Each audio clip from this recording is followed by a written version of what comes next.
एक दफा का जिक्र है कि एक गांव में एक अम्मा बी रहती थी। अम्मा बी एक छोटे से घर में अकेली ही रहती थी। वो एक मेहनती और रहमदिल खातून थी। अम्मा बी सिलाई और कढ़ाई करने में महारत रखती थी। इस जमाने में वो बहुत से मशहूर कारीगरों को मात देती थी। इस जमाने में चाहे किसी अमीर की बेटी की शादी होती या गरीब की बेटी की, हर किसी की यही ख्वाहिश होती कि वो इसी अम्मा बी से अरूसी लिबास तैयार करवाए। अम्मा बी का यही पेशा था, जिसको इख्तियार करके वो घर का चूल्हा जलाए रखती। इसे जानवरों और परिंदों को पालने का भी बहुत शौक था। एक दिन अम्मा बी जब आराम कर रही थी तो कुछ बोने आए और उनकी आंखों पर पट्टी बांधकर उसे एक ओढ़ने वाले कालीन पर बिठाकर किसी दूसरे इलाके ले गए। अम्मा भी खौफजदा हो गई और उनकी मिन्नतें करने लगी कि उसे कहीं ना लेकर जाएं। लेकिन उन्होंने अम्मा बी की एक न सुनी और एक खूबसूरत इलाके में ले गए। कुछ देर बाद वो एक जगह उतर गए जहां खूबसूरत परियां टहल रही थी। यूं लग रहा था जैसे वो प्रस्थान हो।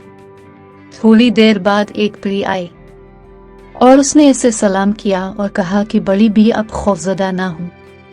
दरअसल प्रस्थान में हमारी मलिका की बेटी की शादी है और हम आपका हुनर देखना चाहते हैं। इसके बाद परी इस बड़ी बी को अपनी शहजादी के पास ले गई।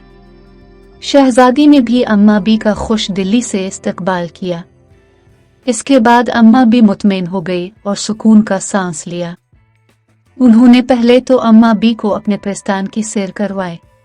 अम्मा बी ने इतना खूबसूरत मंजर जिंदगी में पहली बार ही देखा था, जहां मुख्तलिफ फूलों के बागात लहलहा रहे थे और उन पर रंग बरंगी तितलियां रस चूस रही थी। इसने जब दूसरी तरफ नजर दौड़ाई तो हैरान रह गई, क्योंकि वहां मुख्तलिफ फलों के बागात और सरसब्ज वादियां नजर आ रही थी। इसके बाद शहजादी ने अम्मा बी से कहा कि बड़ी बी अब मेरे लिए एक अरूसी लिबास तैयार करें, तब तक हम आपके लिए खाना तैयार करवाते हैं। वो उन्हें एक कमरे में ले गई जो रंग बिरंगी रोशनियों से जगमगा रहा था।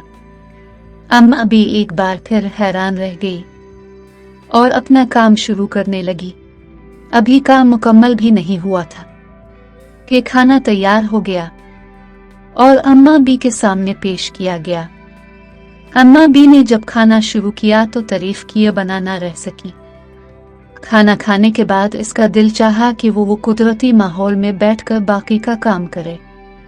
चुनांचे अम्मा बी सरसब्ज वादियों और आबशारों के पास बैठकर अपना काम करने लगी, जहां कौस और कज़ा भी साफ नजर आ रही थी। वो अपना काम करने के साथ साथ कुदरत के नज़ारों से भी लुत्फ अंदोज होती रही। एक लम्हे को इसका दिल चाहा कि वो इस खूबसूरत इलाके को छोड़कर कहीं भी ना जाए, लेकिन अगले ही लम्हे इसे अपना घर बार और लोग याद आने लगे। कुछ देर बाद अम्मा बी ने अपना सारा काम मुकम्मल कर लिया और परियों की सरदार को दे दिया। उन्होंने इस लिबास को बहुत पसंद किया और बदले में इसको ढेर सारे कीमती जवाहरात दिए। अम्मा बी ने कहा, अब मुझे इजाजत दो, मैं चलती हूँ। परियों ने बड़ा इसरार किया कि आप न जाएं, लेकिन अम्मा बी को अपना घर बार याद आने लगा।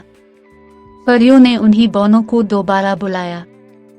अम्मा बी ने आबदीदा आंखों से शहजादी को गाले लगाया और उन बौनों के साथ वापस घर आ गई, जहां उसके जानवर और परिंदे इंतजार कर रहे थे।